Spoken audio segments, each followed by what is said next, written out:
ITI electrical adventure channel में दोस्तों आपका स्वागत है। दोस्तों ये धमाका सीरीज चल रहा है जिसमें से 1 से 7 पार्टों को मैंने पहले ही अपलोड कर रखा है। अगर आपने 1 से 7 पार्टों को नहीं देखा उसको एक बार ज़रूर देखें और अपने प्रिपरेशन को अच्छा बनाएं। ये निम्मी निम्मी का असाइनमेंट जो है उसी का हम लोग यहाँ पे डिस्कशन करेंगे और हर क्वेश्चन पे डिटेल से हम कोशिश करेंगे डिटेल में उसके बारे में हम आपको समझा सकें। ठीक है, आगे के 150 क्वेश्चन हम लोग 7 पार्टों मैंने उसे अपलोड कर रखा है। अब एक ये धमाका सीरीज पार्ट 8 है जिसमें आगे के हम लगभग 25 क्वेश्चन को कवर करेंगे। ठीक है, तो आगे क्वेश्चन हम जो भी है ऐसे ही वीडियो में बना बना के आपको प्रोवाइड कराते रहेंगे और अपने प्रिपरेशन का आप लोग अच्छे से बनाइए और अच्छा रैंक प्राप्त करिए। ठीक है, तो हम ज़्यादा बात ना करते हुए अब आते हैं अपने मुद्दे पे जो हम यहाँ पे डिस्कशन करने वाले हैं। तो 151 number question, what is the voltage the received in the rotor of induction motor. Induction motor के रोटर में वोल्टेज कैसे प्राप्त होती है। तो इंडक्शन मोटर के रोटर में वोल्टेज कैसे प्राप्त कर होती है, ये इंडक्शन मोटर यानी स्क्विरल केज के बारे में बात कर रहा है। ठीक है, तो इंडक्शन मोटर का जो रोटर होता है अगर हम बात करें तो एक ट्रांसफार्मर की तरह होता है। तो इंडक्शन मोटर भी एक प्रकार का क्या है आपका ट्रांसफार्मर, लेकिन इसे हम लोग क्या कहते हैं सेकेंडरी शॉर्ट सर्किटेड ट्रांसफार्मर। यानी हम जो इंडक्शन मोटर है अगर आप थ्योरी में पढ़े होंगे तो थ्योरी में आप जब पढ़ेंगे तो आप पढ़ेंगे इंडक्शन मोटर के बारे में। तो इसका स्टेटर तो आपका क्या होता है, स्टेटर सप्लाई देते हैं, लेकिन रोटर आपका क्या होता है एक साथ सर्किटेड होता है। इसलिए रोटर के जो हमारा स्टेटर वाइंडिंग होती है इसको हम लोग प्राइमरी कहते हैं और जो हमारा रोटर होता है इसे हम लोग सेकेंडरी वाइंडिंग कहते हैं। इसलिए हम लोग इसे कहते हैं सेकेंडरी शॉर्ट सर्किटेड ट्रांसफार्मर हम लोग इसे कह सकते हैं। ठीक है, तो ऑप्शन को पहले देखते हैं उसके बाद देखते हैं इस मुद्दे पे क्या होता है। तो क्या कहते हैं,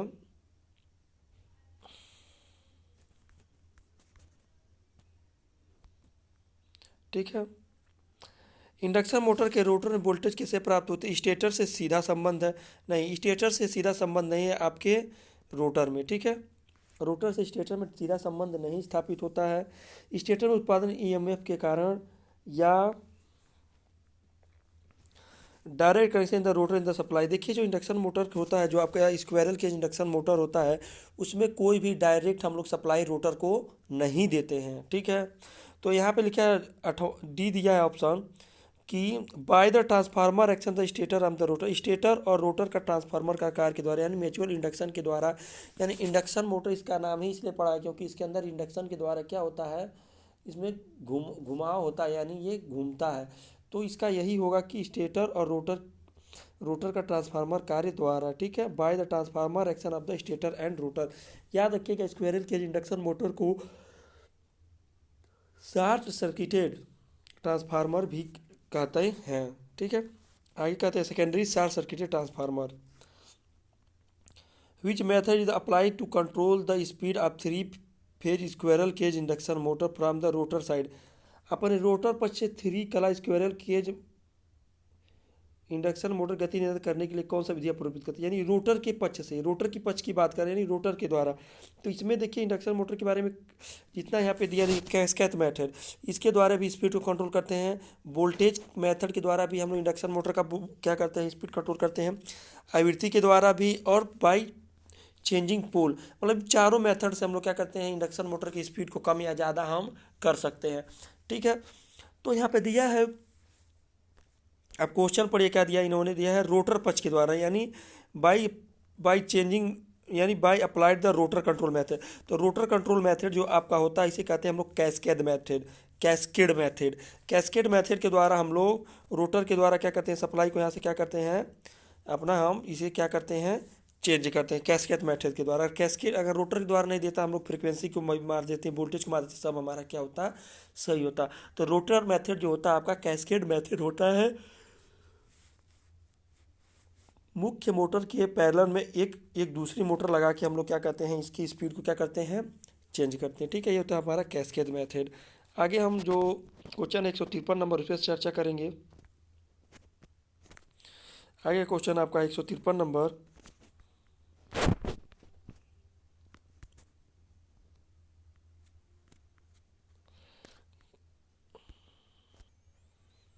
पूछा है which loss the 3 phase induction motor the determine the by blocked rotor test यानी अवरुद्ध रोटर, यानी रोटर को रोक के, जब रोटर को रोक के हम लोग जो परीक्षण करते हैं उस समय हम लोग कौन सा परीक्षण करते हैं। देखिए क्वेश्चन को समझते चलेंगे तो आपको एक क्वेश्चन के द्वारा कई क्वेश्चन भी आपका क्या हो जाता है, क्लियर और तैयार हो जाता है। एक क्वेश्चन को आप अच्छे से समझ लें तो उस क्वेश्चन में कई क्वेश्चन रिलेटेड होता है। अगर एक क्वेश्चन सही समझेंगे तो कई रिलेटेड हम लोग क्वेश्चन आराम से कर सकते हैं। तो लिखा है कि ब्रेक टेस्ट के बारे में कहा है, यानी रोटर ब्रेक टेस्ट जब हम लोग कहते हैं या ब्लैकेट करते हैं तो कौन सा नुकसान हम प्राप्त करते हैं। कापर हानि, घर्षण हानि, स्टेरसिस हानि, भंवर हानि। देखिए रोटर को क्या कर रहा है, ब्लॉक कर रखा है। रोटर जो हमारा, जैसे मान लीजिए हमारा इंडक्शन मोटर है, ठीक है, इंडक्शन मोटर हमारा है, इसके अंदर जो हमारा रोटर होता है इसको क्या किया गया है, ब्रेक टेस्ट यानी ब्रेक करके यानी रोक दिया गया है। और इसमें सप्लाई क्या किया दिया गया है, अप्लाइड कर दिया। जब ब्रेक टेस्ट हम लोग करते हैं, जब ब्रेक टेस्ट हम लोग डालें इसमें, जब रोटर को रोके हुए हैं तो इस समय घर्षण हानि तो होगी नहीं, इसलिए ऑप्शन क्या हो जाएगा, गलत हो जाएगा। हिस्टेरिसिस हानि भी नहीं हो पाई, होगी लेकिन ये तो घर्षण हानि से मान लो घूमेगा नहीं, घर्षण हानि नहीं होगी, हिस्टेरिसिस हानि होगी लेकिन क्या होगी, कम मात्रा में होगी। भंवर हानि होगी लेकिन ये सब पार्ट किसमें हम सबसे पहले क्या हो जाएगा हमारा, कॉपर लॉस। क्या होगा, कॉपर संयुक्त जो हमारा होता है कॉपर लॉस होगा। देखिए एडी करंट जो होता है, हिस्टेरिसिस करंट होता है, सब हमारे आ जाएंगे। इसमें सबसे पहले क्या हो जाएगा हमारा, कॉपर लॉस।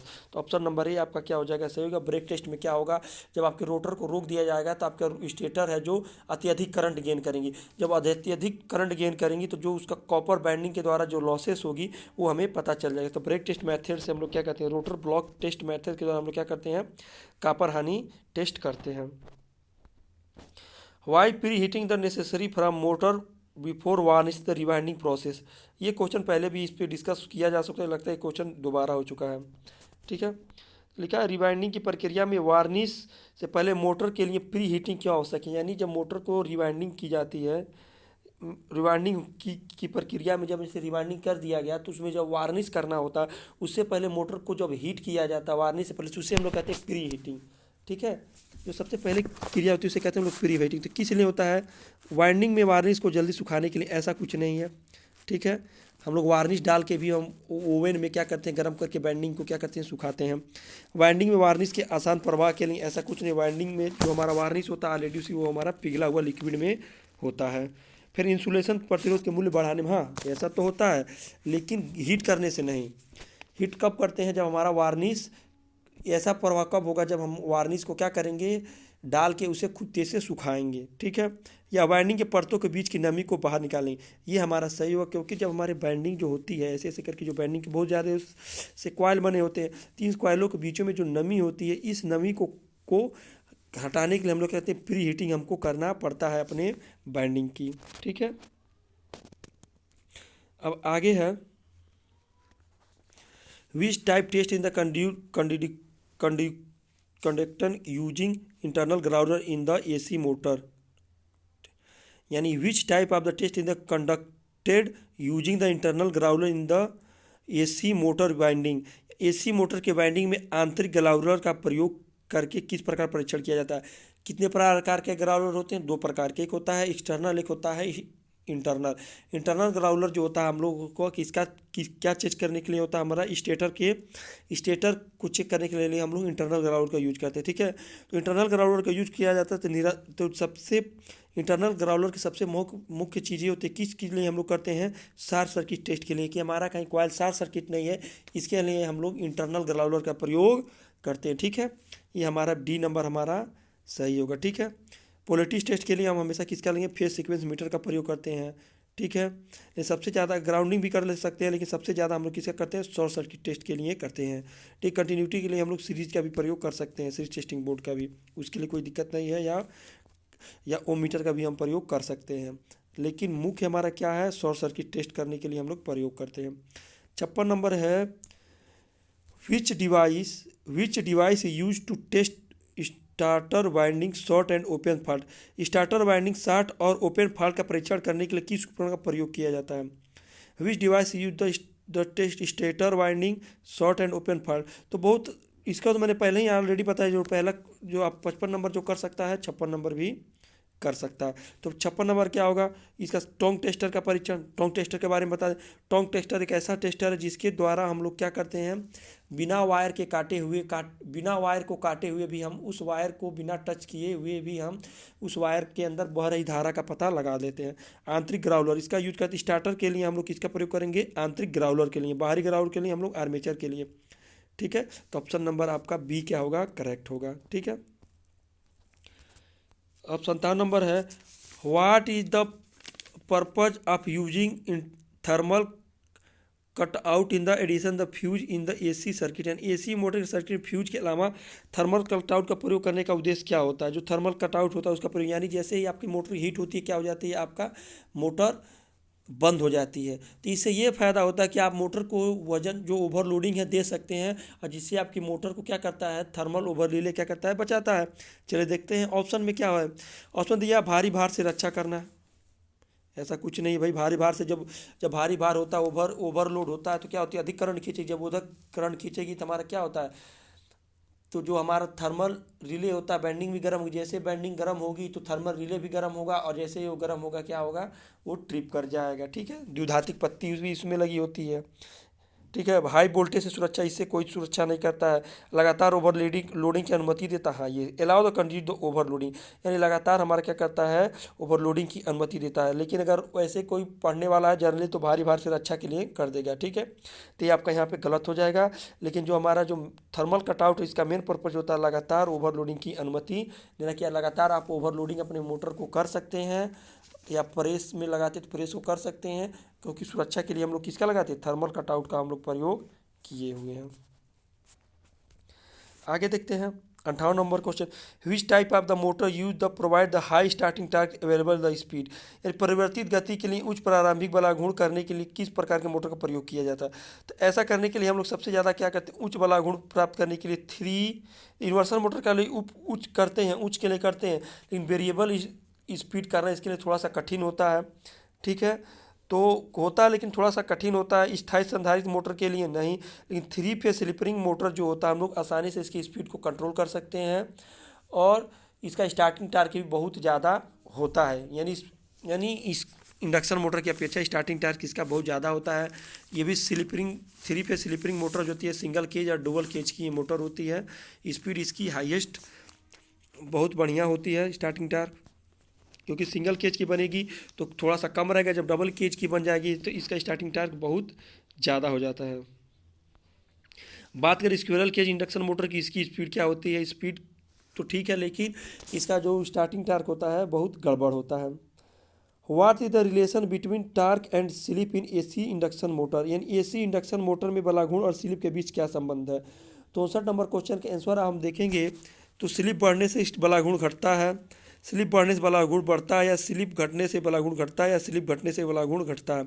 तो जो ऑप्शन नंबर आपका बी क्या होगा, सही होगा, स्लिप इंक्रीज टॉर्क इंक्रीज। यानी जितना ही स्लिप बढ़ेगा उसी तरह इसका बलाघूर्ण भी इस इंडक्शन मोटर का बढ़ता चले जाएगा। 60 number question, what the effect of the AC induction motor if rotor bar in the open circuit. यदि खुले सर्किट में रोटर बार हो तो एसी इंडक्शन मोटर क्या प्रभाव होगा। जब एसी मोटर का जब खुला होगा, यानी जो आपकी ये रोटर बना होता है और इंड रिंग से क्या होता है, शॉर्ट होता है। अगर ये ओपन होगा तो आपकी मोटर क्या हो जाएगी, बहुत अधिक क्या हो जाएगी, गर्म हो जाएगी। ठीक है, तो शाफ्ट कंपन करेगा, मोटर शुरू नहीं होगी, गति मोटर क्या होती है, अत्यधिक क्या हो जाएगी, आपकी हीट हो जाएगी। 61 नंबर क्वेश्चन है, which type of wire is use to rewinding for AC three phase motor. AC three phase motor को रिवाइंडिंग के लिए किस प्रकार के तार का उपयोग किया जाता है। Super element copper wire, PVC cover तांबे वायर, सिंगल कपास कवर कॉपर वायर, या डबल कपास कॉपर वायर। तो इसके लिए सबसे अच्छा होता है सुपर एनेमेल्ड कॉपर वायर। देखिए जितना भी आप वायर कितना प्रकार, डबल काटन का आता है, ट्रिपल काटन, सिंगल काटन का आता है, लेकिन उस वायरों के आगे क्या लगा होता है, सुपर एनेमल्ड। जो भी कापर यूज होता है हमेशा सुपर एनेमल्ड वायर का ही यूज होता है, चाहे उस पर काटन की कितना हो मोटी ब्रांडिंग की गई हो, लेकिन सुपर एनेमल्ड वायर का ही प्रयोग किया जाता है। आगे है, which material use to wedges in the winding process. Winding process में वेजेज का प्रयोग किस रूप में किया जाता है, मतलब क्या होता है, एम्पायर क्लॉथ होता है, या कपास होता है, बांस होता है, या टेरिकान होता है। इसके बारे में देखो, ये जो क्वेश्चन ये पहले भी पूछ चुका है कि उसमें फिगर दे रखा था और हथौड़े के द्वारा स्टेटर में से निकाल रहा था। तो वो होता है तो आपका बांस का बना होता है, बम्बू का बना होता है। आपका क्या होता है, वेडेज जो होती है बम्बू की बनी होती है। जो आपकी बाइंडिंग की वायरें हैं वो अच्छे से अंदर दबी रहे, इसलिए हम लोग वेडेज का प्रयोग करते हैं। ठीक है, बम्बू के बने हुए वेडेज का प्रयोग हम। Which test the binding in the essential before giving supply. आपूर्ति देने से पहले बाइंडिंग में कौन सा परीक्षण आवश्यक होता है। मतलब किसी भी मोटर में आपूर्ति देने से पहले कौन से सप्लाई परीक्षण करेंगे, तो grounding test, polarity test, open circuit test और शॉर्ट सर्किट टेस्ट। तो आपको हम बता दें कि सबसे पहले जो होती है ग्राउंडिंग सारा टेस्ट हो जाता है, उसके बाद ही हम सप्लाई देते हैं। तो सबसे जो मोस्ट होता है जब सप्लाई दिया तो पोलरिटी टेस्ट। पोलरिटी टेस्ट करना बहुत जरूरी होता है। अगर पोलरिटी गलत है तो आपकी मोटर खराब हो सकती है, जल सकती है, ठीक है, या स्पीड भी उल्टा हो सकता है। इसके लिए हम लोग क्या करते हैं, फेज सीक्वेंस मोटर के लिए फेज सीक्वेंस लेते हैं और फेज सीक्वेंस के द्वारा हम लोग क्या करते हैं, पोलरिटी को टेस्ट करते हैं, फिर फेज सीक्वेंस मीटर के द्वारा। ठीक है, ये हो गया। आगे 64 number question, what the rotor bar are mounted in the slightly skew position in the phase motor.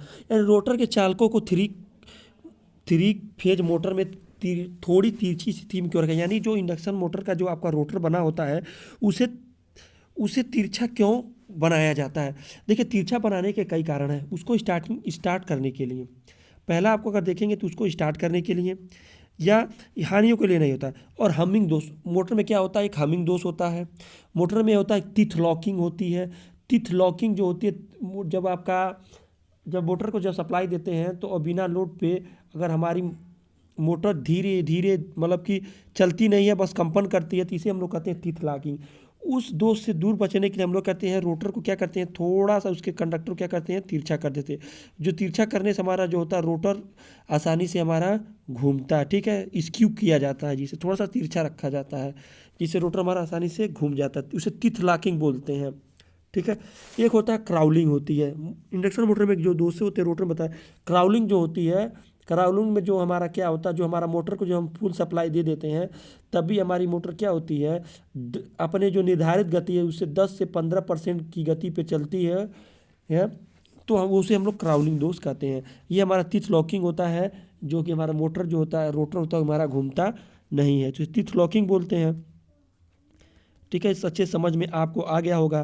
तो यहाँ पे क्या, तो रोटर गति को बनाए रखिए, अधिक समान रोटर क्षेत्र में बलाघूर्ण उत्पन्न करें। तो ऑप्शन नंबर आपका डी आपका यहाँ पे क्या हो जाएगा, सही होगा कि अधिक समान रोटर क्षेत्र में बलाघूर्ण उत्पन्न करने के, क्योंकि स्टार्टिंग टायर को उत्पन्न करने के लिए हम लोग इसका प्रयोग करते हैं। 65 नंबर है, which load determine by no load test and the 3 phase induction motor. 3 phase induction motor में नो लोड टेस्ट करने कौन सी हानि निर्धारित की जाती है। तो साधारण सी बात है, नो लोड टेस्ट आप अगर आपने ट्रांसफार्मर के बारे में पढ़ा हुआ है तो आसानी से आप करते हैं। नो लोड टेस्ट हम ट्रांसफार्मर कौन से हानि के लिए करते हैं, आयरन लॉस के लिए। तो यह इसमें भी हम लोग आयरन ही लॉस करें के लिए हम लोग इसका प्रयोग करते हैं। आपको मैंने पहले ही बताया है कि जो आपका इंडक्शन मोटर होता है इसे हम लोग सेकेंडरी शॉर्ट सर्किटेड ट्रांसफार्मर कह सकते हैं। ठीक है, तो इसलिए इसमें भी जो उसकी कैरेक्टरीज होती है उसी तरह ट्रांसफार्मर कैरेक्टरीज होती है, उसी तरह हमारा इंडक्शन मोटर का भी कैरेक्टरीज होता है। फ़र्क बस इतना है कि हमारा ट्रांसफार्मर जो होता है स्थिर होता है और हमारा इंडक्शन मोटर है वो घूमता है। ठीक है, इससे ज़्यादा कुछ नहीं है। Which method of speed control 2 variable speed only obtain in the 3 phase motor. यानी 3 फेज मोटर में गति का नियंत्रण करने कौन सी विधि केवल 2 चर गति प्राप्त करती है। 2 चर गति प्राप्त करती है, स्पीड कम से अधिक और अधिक से ज़्यादा प्राप्त करती है। इसके बारे में उन्होंने पूछा। पहला रोटर रियोस्टेट मेथड। तो रोटर रियोस्टेट मेथड में हम लोग क्या करते हैं, नॉर्मल स्पीड से कम स्पीड में लाते हैं। Bye changing the apply frequency, आरोपित फ्रिक्वेंसी बदल के, इसके द्वारा भी हम लोग स्पीड को कम और ज़्यादा करते हैं। उसके बाद क्या लिया, बाय चेंजिंग अप्लाइड वोल्टेज, इसके द्वारा भी हम स्पीड को कम और ज़्यादा करते हैं। लेकिन सबसे जो बेस्ट मेथड इसमें कहा जाएगा तो by changing the number of stator pole, stator की ध्रुवों की संख्या बदल के हम लोग क्या करते हैं, चेंज करते हैं। किस लिए, क्योंकि इसमें क्या दे रखा है, ओबिटेंट, यानी कि इसको क्या जाता है 2 variable speed only obtained in the 3, यानी केवल 2 चर गति प्राप्त होता है। ठीक है, यहाँ पे इन्होंने पूछ रखा है। तो इसका आपका हो जाएगा, क्या हो जाएगा, ध्रुवों की संख्या बदल के। देखिए, तो सभी द्वारा क्या ध्रुवों की संख्या स्टेटर की बदलना इतना आसान नहीं होता है, इसलिए इसने चर को कहा है, क्योंकि जो ध्रुवें होती हैं, जो हम जब डिजाइन करते हैं उसी समय हम लोग ध्रुवों की संख्या क्या करते हैं, निर्धारित करते हैं। Why slip induction motor the fitted with wound rotor. Slip induction motor में वाउंड रोटर में क्यों फिट किया जाता है? वाउंड रोटर यानी उसमें बैंडिंग क्यों की जाती है? तो इसका क्या है, स्लिप कम करने के लिए, गति को नियंत्रित करने के लिए, हानि को कम करने के लिए, उच्च स्टार्टिंग और रनिंग वाला गुण प्राप्त। ऑप्शन नंबर डी आपका सही होगा कि उच्च स्टार्टिंग टार्क प्राप्त करने के लिए हम लोग क्या करते हैं, रनिंग और स्टार्टिंग टायर रनिंग वाला गुण हम लोग प्राप्त करते हैं, क्योंकि इसीलिए हम लोग क्या करते हैं, डबल केज और सिंगल केज का हम लोग बनाते हैं इसके रोटर को, slip ring induction motor. Double single bound और डबल बाउंड भी करते हैं हम लोग। 68 नंबर है, what is the function of the timer in the automatic star delta, यानी स्वचालित स्टार डेल्टा स्टार्टर में टाइमर का क्या काम है? जो टाइमर आपका बना होता है उसका क्या क्या होता है? तो जो टाइमर होता है ओवरलोड ट्रिप करता है नहीं, जो टाइमर होगा तो वो टाइमर की काम करेगा, टाइम नाम से ही प्रतीत होता है। ऑप्शन नंबर ए आपका गलत हो जाएगा। पूर्व निर्धारित समय पर चालू करता है, ये भी ठीक है, लेकिन आगे ऑप्शन को देखेंगे उसके नहीं करेंगे। स्टार से डेटा बदलता है, पूर्व निर्धारित समय में स्विच ऑफ कर देता है नहीं। तो ये जो जो हमारे स्टार डेल्टा स्टार्टर में प्रयोग होता है, तो क्या कहता है, स्टार से डेल्टा में हमारे मोटर को क्या कर देता है, चेंज कर देता है। ठीक है, क्या करता है, स्टार से डेल्टा हमारा क्या कर देता है, चेंज करता है। क्योंकि हमारी मोटर जब स्टार में चलती है, जब स्टार में जब हमारे चलाया जाता है मोटर, तो जैसे ही वो 80% गति पकड़ लेती है, उससे हम लोग किस में वो कर देता है, डेल्टा में कन्वर्ट कर देता है। ठीक है, जिसमें डेल्टा में हमारा स्टार में हमारा 1/3 करंट लेता है हमारी मोटर, और डेल्टा में 3 करंट लेती है, यानी 3 गुना करंट लेती है। ठीक है, आगे है, आगे क्वेश्चन है 59 number, which instrument is the use the measure the insulation resistance of the 3 phase induction motor, यानी 3 फेज इंडक्शन मोटर का प्रतिरोध किससे हम लोग मापते हैं, इंसुलेशन प्रतिरोध। तो इंसुलेशन प्रतिरोध मापने का एक ही मीटर होता है, याद रखिएगा, सिर्फ मेगर। मल्टीमीटर, सन टाइपोमीटर, सभी पर कुछ नहीं। जहाँ इंसुलेशन की बात करें या डाइलेक्ट्रिक की स्ट्रेंथ मापने की बात करें तो आप हमेशा मेगर का प्रयोग करेंगे। बस एक ही शब्द याद रखिए, इंसुलेशन के लिए हमेशा मेगर प्रयोग होता है। Which test in the binding the isolated, binding में कौन सा परीक्षण सचित्र है, यानी ऊपर कोई चित्र बनाया गया, उसकी जो बाइंडिंग के बारे में मैंने पूछा, कौन सी बाइंडिंग, कौन सा, ये यहाँ पे चेक करने की किया है। तो ध्रुवता टेस्ट, ग्राउंड टेस्ट, या कंटिन्यूटी टेस्ट, या शॉर्ट सर्किट टेस्ट। तो इसका आपका हो जाएगा, देखिए यहाँ पे ध्यान से देखिए, तो आपका हो जाएगा पोलरिटी टेस्ट, यानी ध्रुवता परीक्षण हम लोग यहाँ पे क्या कर रहे हैं, मोटर की ध्रुवता परीक्षण कर रहे हैं। ठीक है, इसे हम लोग कहेंगे polarity test. What the starting current of the AC 3 phase induction motor, AC 3 phase induction motor का प्रारंभिक करंट क्या है होता है? तो AC जो देखिए, इसका 1 से 2 गुना गलत, 2 से 3 गुना गलत, 4 से 5 टाइम गलत। अगर बस ये नहीं होता तो ये हमारा सही होता है, लेकिन 5 से 6 टाइम क्या होता है, पूर्ण धारा से अधिक होता है। लेकिन कहीं कहीं आप किताबों में 5 से 7 भी पढ़ेंगे तो इसको गलत मत कहिएगा, इसी को मार के आइएगा, मतलब 7 से अधिक नहीं होना चाहिए। 5 से 7 गुना अधिक हमारी क्या होती है, स्टार्टिंग में हमारा इंडक्शन मोटर क्या करता है, करंट गेन करता है। ठीक है, which method is the use to control the speed of 3 phase induction motor from stator side, यानी स्टेटर साइड से 3 फेज इंडक्शन मोटर गति को नियंत्रित करने की किस विधि का प्रयोग किया जाता है, यानी स्टेटर के द्वारा, कैस्केट ऑपरेशन द्वारा। देखिए, कैस्केट मेथड के द्वारा हम तो रोटर के द्वारा स्पीड को क्या करते हैं, कंट्रोल करते हैं, इसलिए ऑप्शन नंबर ये आपका क्या हो जाएगा, गलत हो जाएगा। रोटर रियोस्टेट के लिए, रोटर के रियोस्टेट के द्वारा हम लोग किस में करते हैं, स्लिप रिंग मोटर में करते हैं, ना कि इंडक्शन मोटर में करते हैं हम, इस स्क्वायरल केज में करते हैं हम। तो दो तो हमारा गलत हो गया। रोटर सर्किट में UMF इंजेक्टर के रोटर में, इंडक्शन मोटर के रोटर में कोई भी सप्लाई हम लोग नहीं दे पाएंगे, क्योंकि उसमें सप्लाई देने के लिए कोई टर्मिनल नहीं बने होते। ऑप्शन नंबर ABCD तीनों गलत हो गया, ABC तीनों गलत हो गया। अब बचा है D, तो हम बस इसको मार सकते हैं, क्योंकि 3 तो वैसे ही गलत है, चौथा हमारा सही है। Bye changing the applied frequency बदल के भी हम लोग क्या करते हैं, मोटर की स्पीड को कम और ज़्यादा दोनों कर सकते हैं। ठीक है, सबसे अच्छा मेथड हम इस VFD लगा के हम लोग आसानी से किसी भी मोटर की स्पीड को कम और ज़्यादा कर सकते हैं। 73 number question 173, what is the speed control method of the 3 phase induction motor, 3 phase induction motor गति नियंत्रण विधि क्या है? तो यहाँ पे आप देखिए, एक फिगर बना के रखा है। तो मैंने पहले ही बताया था कि कैस्केट मेथड में क्या होता है, 2 मोटर पैरेलल में लगाए जाते हैं। ठीक है, तो ये 2 मोटर आपके, ये मेन मोटर, एक हमारा लग्जरी मोटर लगा होता है। तो ऑप्शन नंबर ए हमारा क्या होगा, सही होगा। कैस्केट मेथड विधि द्वारा हम लोग क्या कर रहे हैं, यहाँ पे हम लोग मोटर की स्पीड को नियंत्रित कर रहे हैं। 74 what is the two function circuit the incorporate with A 3 phase motor starter. 3 phase motor starter के साथ शामिल दो कार्यात्मक सर्किट क्या है? दो कार्यात्मक सर्किट क्या है? Open circuit and short circuit, close circuit and open circuit, या शॉर्ट सर्किट या क्लोज सर्किट, या नियंत्रण सर्किट और पावर सर्किट। तो इसका आपका आंसर हो जाएगा 74 नंबर का। बहुत इंपॉर्टेंट है, फिर से क्वेश्चन एक बार पढ़ते हैं। 3 फेज मोटर स्टार्टर के साथ शामिल दो कार्यात्मक सर्किट क्या है? तो कार्यात्मक सर्किट क्या है? तो जो आपका मोटर होता है उसका दो ही कार्यात्मक शक्ति जो मेन होता है उसके बारे में बताते हैं। तो मेन आपका क्या होगा, हम बता रहे हैं बाबू। तो होता है, पहला होता है हमारा जो स्टार्टर होता है उसका काम होता है नियंत्रण करना, नियंत्रण सर्किट और पावर सर्किट, ठीक है। शॉर्ट सर्किट और क्लोज सर्किट ऐसा कुछ नहीं, 60 के 60 क्लोज सर्किट है तो समझ में, शॉर्ट सर्किट दोनों दे रखा है। तो क्या होता है हमारा जो स्टार्टर होता है क्या करता है, हमारा नियंत्रण सर्किट का काम करता है और पावर सर्किट का भी काम करता है, ठीक है। इसके लिए यहाँ पे इन्होंने पूछा 3 फेज में शामिल दो कार्यात्मक सर्किट क्या होते हैं, तो नियंत्रण सर्किट और पावर सर्किट। अब 175 नंबर क्वेश्चन है, which is the main property of the leatherite paper insulation. Leatherite paper insulation का मुख्य गुण क्या होता है? नॉन मॉइस्चराइज मटेरियल नहीं, जो आपका लेथराइट पेपर होता है वो मॉइस्चराइज मटेरियल है। इसको जब नमी देते हैं तो नमी में क्या होता है, नमी ये सोख लेता है। अत्यधिक गैर हाइपोक्रोमिक, ये भी दोनों एक। अब है very good for class F insulation, श्रेणी एफ के इंसुलेशन की बहुत अच्छा है, नहीं। फिर दिया है बेहतर एंजिंग और परावैद्युत, तो ऑप्शन नंबर आपका क्या होगा, डी सही होगा। इसका परावैद्युत शक्ति क्या होती है, बहुत ज़्यादा होती है, ठीक है। आज के लिए इतना ही।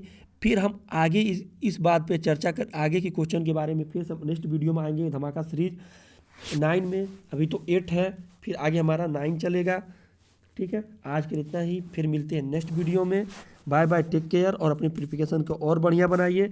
और जो भी आपके अंदर जो भी कन्फ्यूजन है आप हमसे डिस्कस कर सकते हैं।